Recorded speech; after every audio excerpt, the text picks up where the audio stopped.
সুপ্রিয় শিক্ষার্থীবৃন্দ, আজকে অষ্টম শ্রেণীর তথ্য উপাত্তের আমরা আলোচনা করব আয়তলেখ নিয়ে। আয়তলেখটা কিভাবে অঙ্কন করতে হয় এবং আমাদের প্রশ্ন যখন পরীক্ষায় দিবে সেটা আমরা কিভাবে সলভ করব সেটি নিয়ে পূর্ণাঙ্গ আলোচনা করব। এই আলোচনার মধ্যে আমাদের আজকের বিষয় থাকবে কিভাবে পরিসর নির্ণয় করতে হয়, কিভাবে শ্রেণী সংখ্যা নির্ণয় করতে হয় এবং কিভাবে প্রচুরক নির্ণয় করতে হয়। এরপর আমরা আলোচনা করব গড় নির্ণয় কিভাবে করতে হয় ছকের মাধ্যমে এবং লাস্ট আয়তলেখ আমরা কিভাবে অবিচ্ছিন্ন শ্রেণীসীমা নির্ণয় করে আয়তলেখ অঙ্কন করতে পারি। তাহলে আজকে আমরা এই পূর্ণাঙ্গ আলোচনাটা এইভাবেই করব যেন পরীক্ষায় একটা প্রশ্ন আসলে আমরা সেটা যেন সলভ করতে পারি। তাহলে চলো আমরা খাতা কলমে চলে যাই। আমাদের এখানে প্রথম প্রশ্ন বলা হয়েছে বিশ্বকাপ ক্রিকেটে 25 জন ব্যাটসম্যানের রান নিম্নে দেওয়া হলো। এখানে 25 জন ভিন্ন ভিন্ন রান করেছে সেটি দেওয়া হয়েছে। প্রথম প্রশ্নে উপাত্ত থেকে বলা হয়েছে তথ্যগুলোর প্রচুরক নির্ণয় করো। খ নম্বর প্রশ্নে বলা হয়েছে 15 শ্রেণীর ব্যক্তি নিয়ে গণসংখ্যা সারণী তৈরি করে গাণিতিক গড় নির্ণয় করো এবং গ নম্বর প্রশ্নে বলা হয়েছে তথ্যগুলোর আয়তলেখ অঙ্কন করো। এখন যে আমাদের এই যে মানটা দেওয়া হয়েছে এখান থেকে যদি আমরা গ নম্বর প্রশ্নে আয়তলেখ অঙ্কন করতে চাই তাহলে আমাদের আসলে কোন সমস্যায় পড়তে পারি আমরা পরীক্ষায়, এটা আমাদের সব থেকে প্রথমে মনে রাখতে হবে। আয়তলেখ অঙ্কনের সময় অবশ্যই আমাদের শ্রেণীব্যক্তি প্রয়োজন। এর কারণ হলো এক্স অক্ষে আমরা শ্রেণীব্যক্তি ব্যতীত, শ্রেণীব্যক্তির পরে অবিচ্ছিন্ন শ্রেণীসীমা এটা ব্যতীত আমরা চিত্র অঙ্কন করতে পারবো না। আর শ্রেণীব্যক্তি যখনই আমাদের প্রয়োজন হবে তখন আমাদেরকে অবশ্যই এই প্রশ্নটা সাজিয়ে আগে লিখে নিতে হবে। তাহলে এখানে প্রথম প্রশ্নে যেহেতু বলা হয়েছে প্রচুরক নির্ণয় করো, তাহলে আমাদের ক নাম্বার প্রশ্নে আগে আমাদের প্রশ্নটাকে সাজিয়ে নিই। আমরা তাহলে প্রশ্নটা যদি সাজাই নিই সেক্ষেত্রে আমরা পাবো 15। উপরে আমরা লিখবো উপাত্ত সমূহ মানের ঊর্ধ্বক্রমে সাজালে পাই।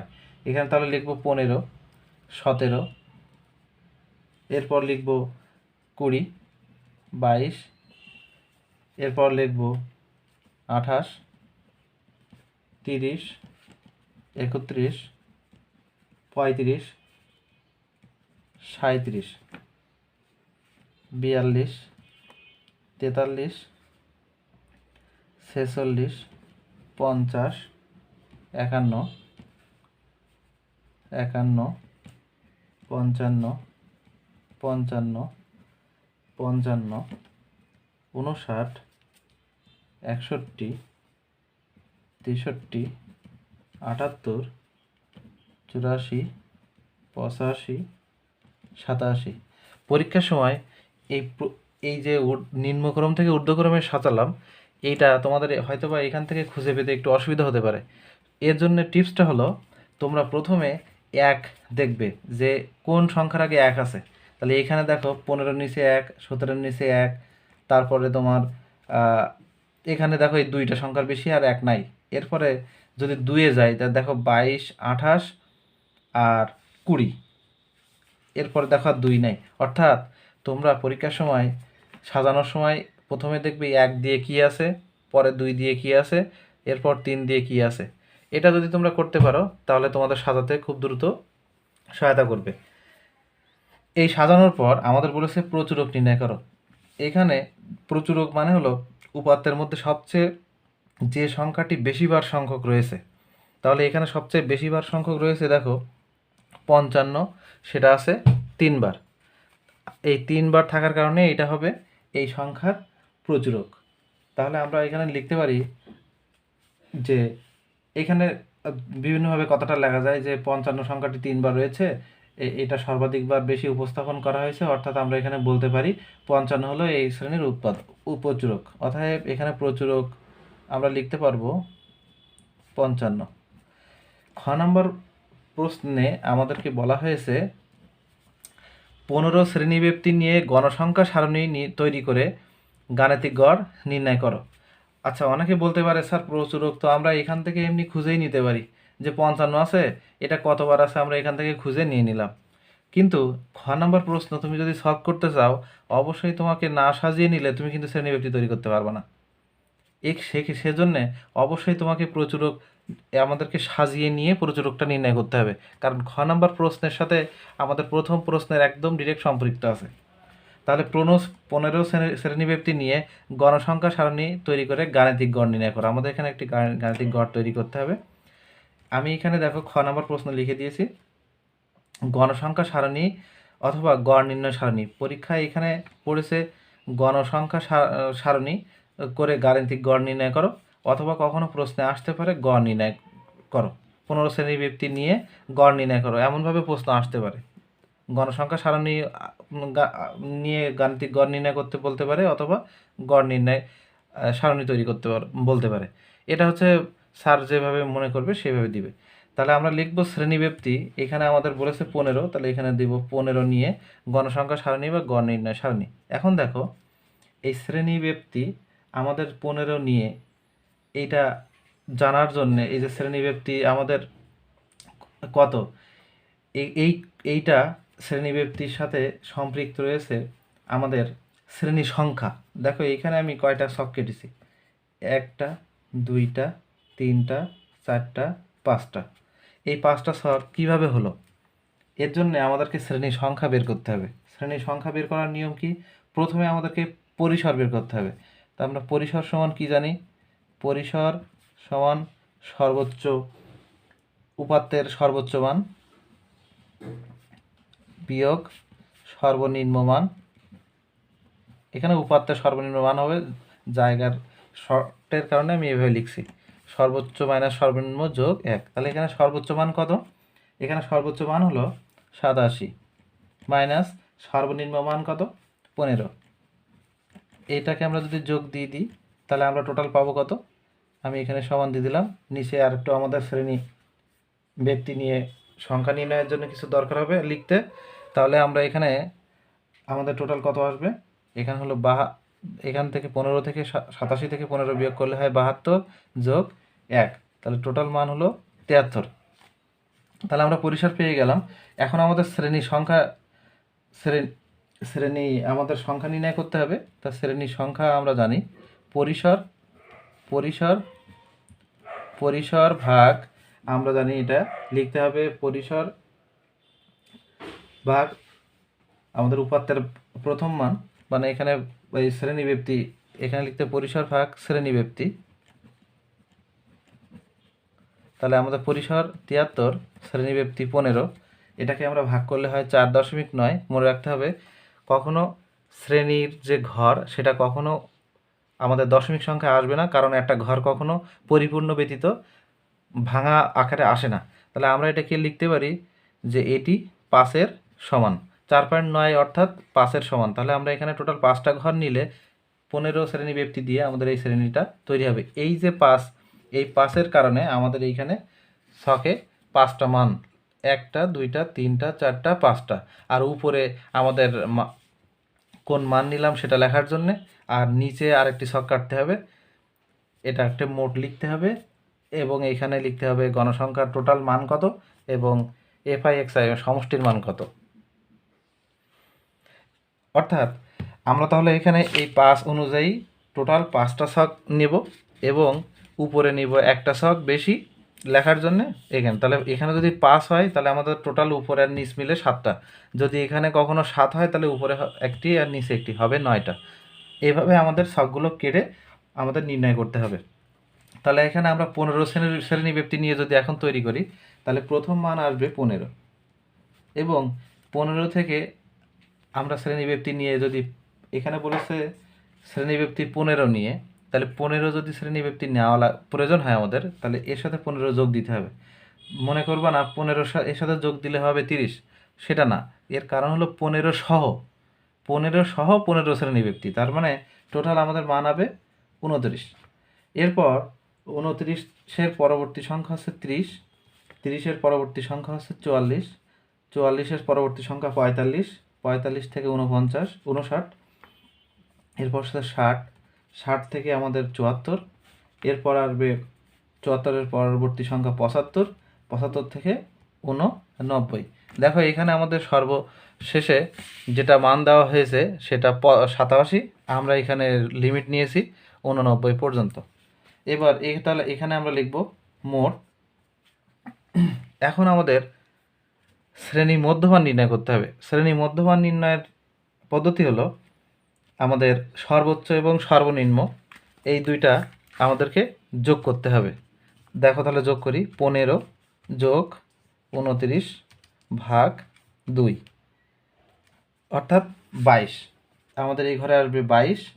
এভাবে যদি আমরা প্রতিটার তৈরি করি, এখানে আসবে 37, এটা আসবে 52, এটা আসবে 67, এটা আসবে 82। এটাকে আমরা শ্রেণী মধ্যমানকে অবশ্যই আমরা xi দ্বারা নির্ধারণ করব। এরপরে ট্যালি চিহ্ন, ট্যালি চিহ্নে নির্ণয় করার জন্যে অবশ্যই আগে আমাদের গণসংখ্যা নির্ণয় করতে হবে, যেটাকে আমরা fi দ্বারা লিখে থাকি।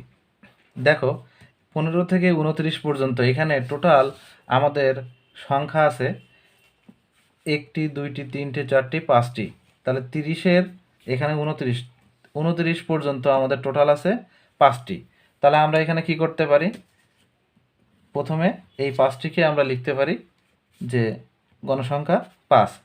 পরবর্তীতে দেখো 44 পর্যন্ত আমাদের আছে 1 2 3 4 5 6, তাহলে আমাদের এখানে আছে টোটাল 6টি। তাহলে আমরা এখানে লিখব গণসংখ্যা 6।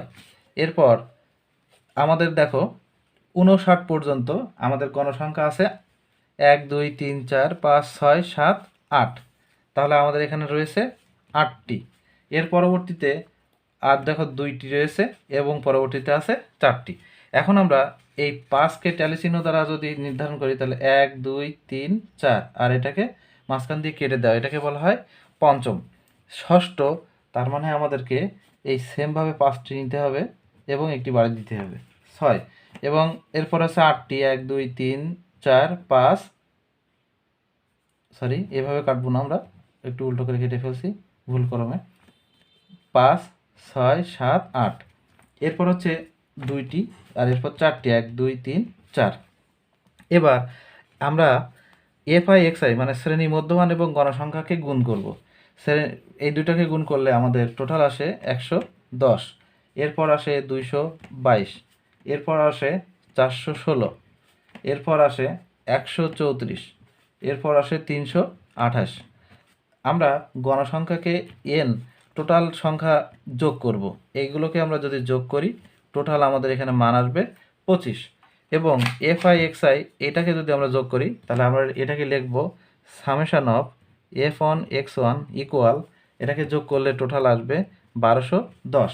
এখন আমাদের টোটাল সমষ্টির মান বের করা কমপ্লিট হলো এবং গণসংখ্যার টোটাল মান সংখ্যা আমরা বের করে ফেললাম। এখন আমাদেরকে কি করতে হবে, গড় নির্ণয় করতে হবে। তাহলে আমরা কি জানি, গড় গড় x bar equal summation of fi xi by n। তাহলে এখানে উপরে 1210 ভাগ 25 ইকুয়াল আমাদের টোটাল গড় আসলো 48.4। তাহলে আমরা লিখব অতএব নির্ণয় গড় 48.4। এটা আমাদের নির্ণয় হয়ে গেল। এবার আমাদের গ নাম্বার, তাহলে আমরা খ নাম্বার প্রশ্ন টোটাল কমপ্লিট করে ফেললাম। এখন আমরা গ নাম্বার প্রশ্নে এখানে বলেছে তথ্যগুলোর আয়তলেখ অঙ্কন করো। আমরা অপর পৃষ্ঠায় যাচ্ছি, তবে উপাত্তগুলো আমরা এখান থেকেই নিব। দেখো এই আয়তলেখ অঙ্কন করার জন্যে আমাদের কয়েকটি বিষয় খেয়াল রাখতে হবে। যেমন প্রথমে শ্রেণীব্যক্তি থাকবে, এই শ্রেণীব্যক্তি থেকে অবিচ্ছিন্ন শ্রেণীর সীমা আমাদের নির্ণয় করতে হবে, আর গণসংখ্যা তো আমাদের দেওয়াই আছে। এখানে এই অবিচ্ছিন্ন শ্রেণী সীমা নির্ণয় করার জন্য আগে আমরা শ্রেণীব্যক্তিটা একটু লিখে নিই। শ্রেণীব্যক্তিতে আছে 15 থেকে 29, 30 থেকে 34, 30 থেকে 44, এরপর হলো 45 থেকে 59, তারপরে 60 থেকে 74, এরপর রয়েছে 75 থেকে 89। এবং আমাদের এখানে গণসংখ্যা দেওয়া ছিল 5 6 8 2 4।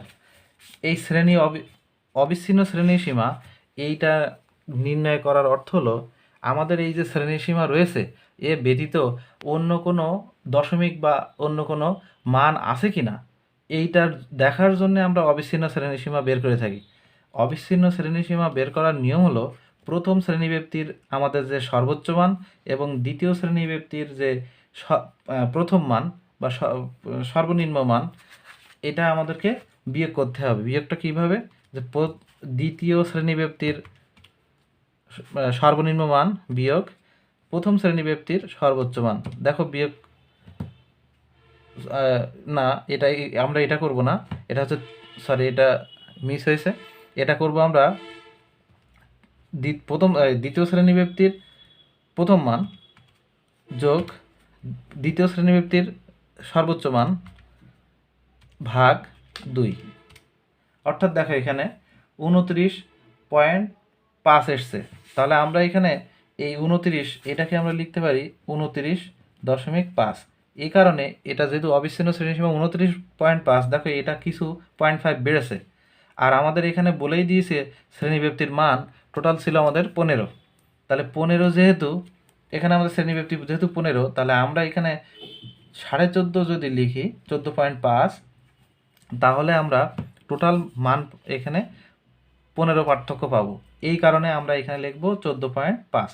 তাহলে এভাবে আমরা যদি পরবর্তীতে লিখি, তাহলে এখানে 30 আছে, 30কে আমরা লিখব 29.5, এটা থেকে লিখব 44.5, এরপর লিখব এখানে লিখব 44.5, এখান থেকে লিখব 59.5, এরপরে লিখব আমরা 59.5, এবার লিখব 74.5, এবার আমরা এখান থেকে লিখব 74.5, এখানে লিখব 89.5। আশা করি তোমরা এটা কমপ্লিট বুঝতে পেরেছ।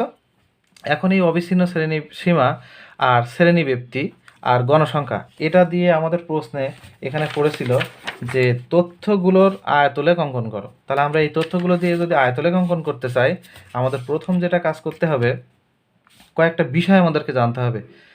আমরা গ্রাফ পেপারে আমরা জানি একটা হচ্ছে এক্স অক্ষ, একটি ওয়াই অক্ষ। তা আমরা এইখানে এক্স অক্ষ আমরা একটু আঁকাই নিলাম। আমি কলম দিয়ে আঁকাচ্ছি, তোমরা অবশ্যই পেন্সিল দিয়ে আঁকবে পরীক্ষার সময়। তাহলে আমরা এইটা আঁকলাম, একটু আমরা নিচে দিয়ে দেব। এর কারণ হলো আমরা অক্ষে 2টা করে পাই, আমি লিখে দিচ্ছি।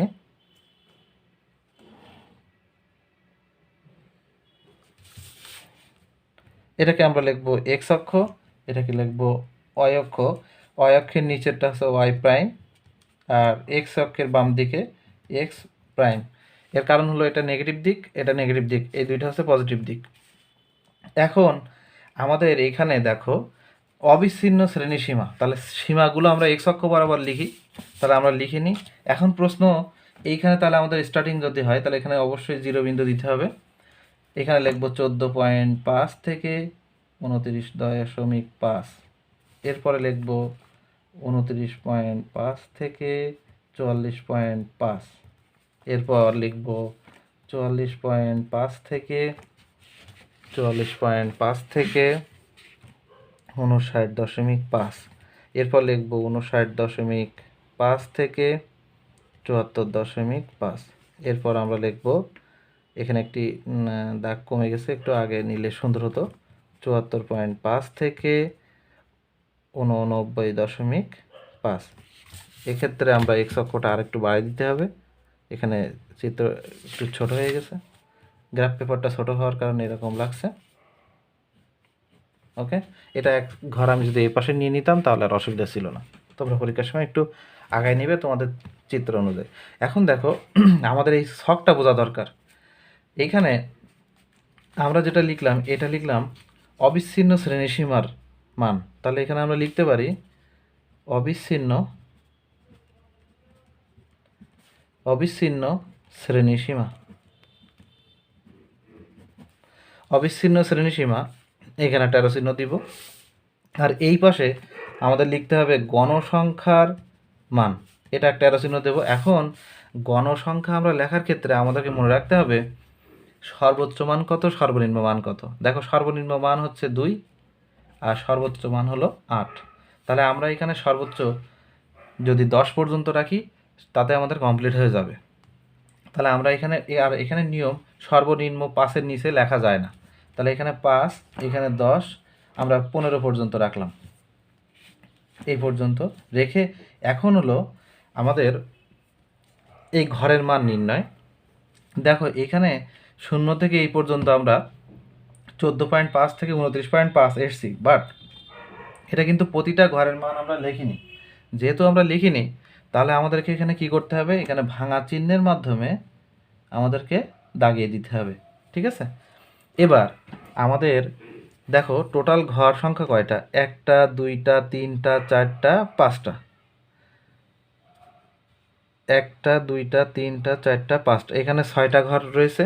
এখানে একটু মিস আছে, এখানে তোমরা করবা, এটা আমি এই বরাবর একটু দাগ দিয়ে নিলাম। এখানে ঘর সংখ্যার মান এটা, তখন এইটা লিখবে এখানে, আর এটা লিখবে এখানে। তাহলে এখানে হবে 1 2 3 4 5, এখানে আসবে এটা, এই লেখা আসবে এখানে, এই লেখাটা এখানে আসবে, এই লেখাটা এখানে আসবে, আর এখানে 2 3 4 5 এখানে আমাদের আসবে এভাবে, এটা আসবে এখানে, আর একটা আসবে, এই লেখাটা আসবে এত দূর, 1 2 1 2 3 4 1 2 3 4 5, তাহলে এই 5টি। ওকে, এখন আমরা তাহলে কি করতে পারি, এই লেখাটা তোমরা এই সোজা বরাবর লিখে নিবে পরীক্ষার সময়। তোমাদের গ্রাফ পেপারে 5টা করে ঘর রয়েছে, তাহলে এইখানে আমার একটা ঘর বেশি হয়ে গেছে, এখানে এই এই এই পর্যন্ত হবে। আমি জাস্ট এটা করে দিচ্ছি। আচ্ছা, আমি আর রিরাইট করছি না, এখানে 5 ঘর পর্যন্ত যাবে। প্রকৃত গ্রাফ পেপার দেখলে তোমরা বুঝতে পারবে, এখানে আমি একটা ঘর বেশি করে ফেলেছি, এটা 5 ঘর। ওকে, এবার আমাদেরকে নির্ণয় করতে হবে এই যে 5টা ঘর, 1 2 3 1 2 3 4 5, এই 5টা ঘরের মান দেখো, এটা এক্স অক্ষ বরাবর। তাহলে আমরা যদি এক্স অক্ষ বরাবর এটা করে থাকি, তাহলে হবে, দেখো এখানে পার্থক্য হচ্ছে কত, এই আমাদের শ্রেণীব্যাপ্তি প্রতি ক্ষেত্রে 15, এটাও 15, এটাও 15, এটাও 15, আবার এটাও 15। তাহলে এই 15 শ্রেণীব্যাপ্তি মানে হলো টোটাল মান হচ্ছে 15 একক। আর এখানে দেখো এই যে প্রতিটা একটা করে ঘর আছে, এই একটা ঘরের মান, একটা দেখো এক্স অক্ষ বরাবর, একটা উপরে উঠছে, এই যতটুকু উপরে উঠছে এটা হচ্ছে ওয়াই অক্ষ, আর এটা হচ্ছে এক্স অক্ষ। এক্স অক্ষে আমাদের টোটাল দেখো আছে পার্থক্য 15। তাহলে আমরা কিভাবে এই টোটাল ঘরের মান নিব, দেখো ঘর এখানে নিয়ম হলো ঘর সংখ্যা, আর উপরে থাকবে হচ্ছে শ্রেণীব্যাপ্তি, শ্রেণী ব্যক্তি ব্যাপ্তি। এই তাহলে শ্রেণী ব্যক্তির মধ্যে আমাদের টোটাল মান 15 আর ঘর সংখ্যা 5। তাহলে এখানে এক্স অক্ষের জন্য, তাহলে এখানে টোটাল মান হচ্ছে 3। এর মানে হলো এই এক্স অক্ষে আমরা 15/3 দেওয়ার কারণ, এই প্রতিটা ঘরের মান এক্স অক্ষের দিকে আমরা যত যাব, এই দিকে আমরা যত এক ঘর আগাবো, প্রতিটাকে আমরা 3 একক করে নেব, কারণ টোটাল আমাদের মান 15 একক। তাহলে এইখানে আমরা যদি 3 একক প্রত্যেকটা একটা একটা ঘরের মান ধরি, তাহলে দেখো এই 3 × 5, দেখো সেই টোটাল এই যে 15 পার্থক্য ছিল, সেই 15 পার্থক্য হয়ে গেল। এই কারণে আমরা কি করব, এই এক্স অক্ষে আমরা লিখব, এক্স অক্ষে এইটা আমরা অবশ্যই এরকম পেন্সিল দিয়ে পরীক্ষার সময় এই কর্নারে লিখে দিতে হবে যে এক্স অক্ষে এক ঘর সমান 3 একক, এবং ওয়াই অক্ষে, তাহলে ওয়াই অক্ষটা আমরা তৈরি করে নিই, ওয়াই অক্ষে এক ঘর সমান, দেখো এখানে আমরা সর্বোচ্চ 8 রয়েছে, তাহলে আমরা যদি এক ঘর করে করে আগে নিই, সব উপরে উঠি, তাহলে আমরা এক ঘর সমান 1 একক ধরবো।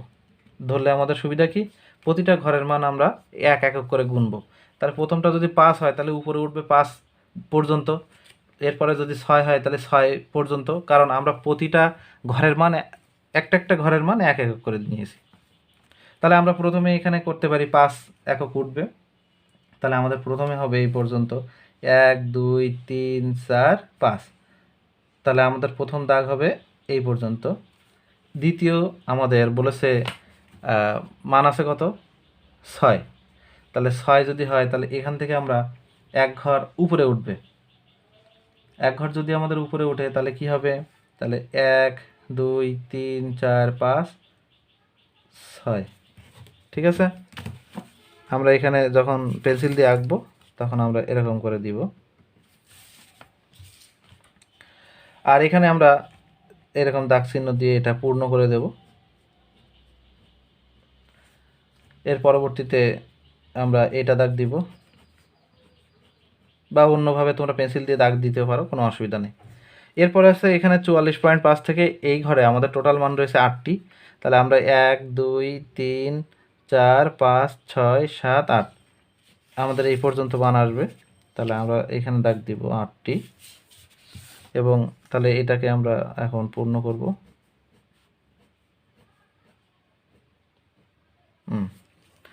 ওকে। এরপরে বলেছে 2 ঘর, তাহলে 1 2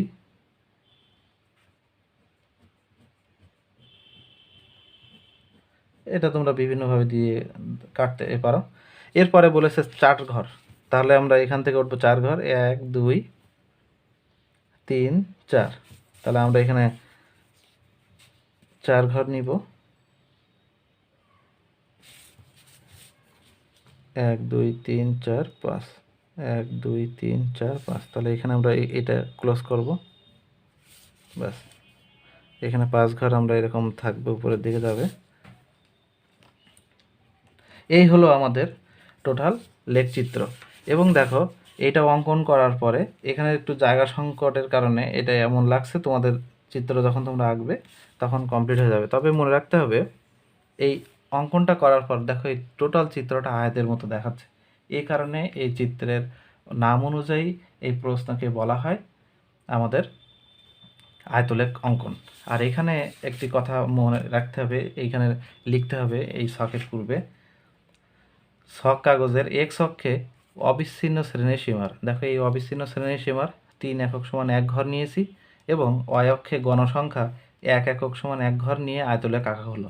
এক্স অক্ষের মূল বিন্দু হতে 14.5 ঘর পর্যন্ত ভাঙা চিহ্ন দিয়ে আগের ঘরগুলো বিদ্যমান বোঝানো হয়েছে।